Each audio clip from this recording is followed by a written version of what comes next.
Ang mga pudra, hindi lang sa pagiging haligi umuubra, abay bukod sa trabaho o pagkalikot ng kung ano-ano, papalag din yan sa pamamakasang talento.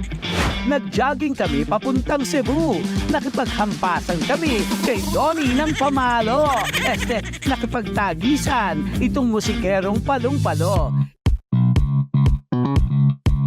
Ibahin niyo raw si Mang Donnie dahil iba ang kanyang diskarte. Kung para sa atin ang lumang gamit ay basura, abay para sa kanya, ito'y musika.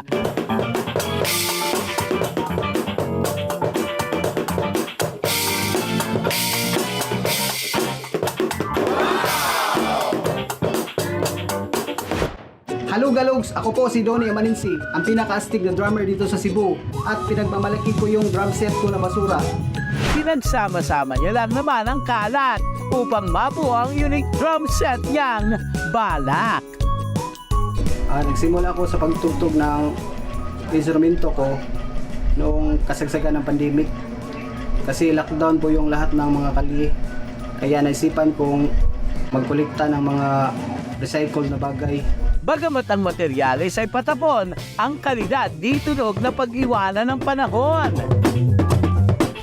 Laban na laban pa rin ang kanyang kaldero't kahon. Okay? In 3, 2, 1, action!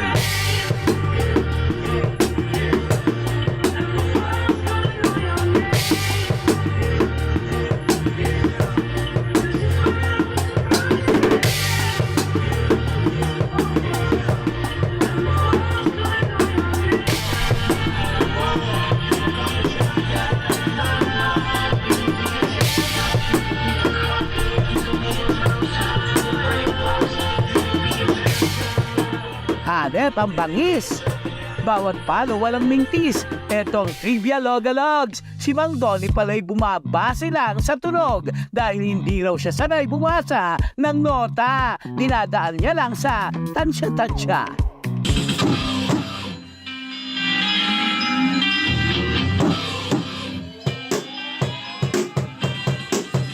Nung kabataan ko, mahilig na talaga akong makinig ng music sa radyo.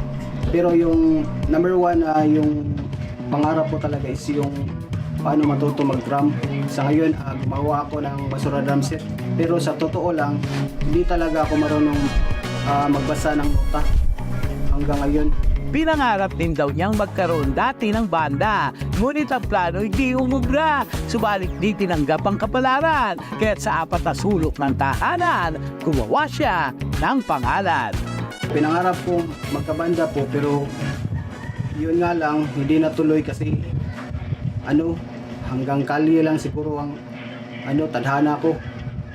Kaya naisipan ko na magsolo na lang gagawa ng banda. Bilis na gagawa ng banda, nagsusolo na lang ako mag-drum. Pinopokus ko lahat yung attention ko sa aking drum set. Bukod sa paghampas sa timba, siya rin ay tatay na dakila. Todo support naman ng pamilya, kaya they live happily ever after at payapa.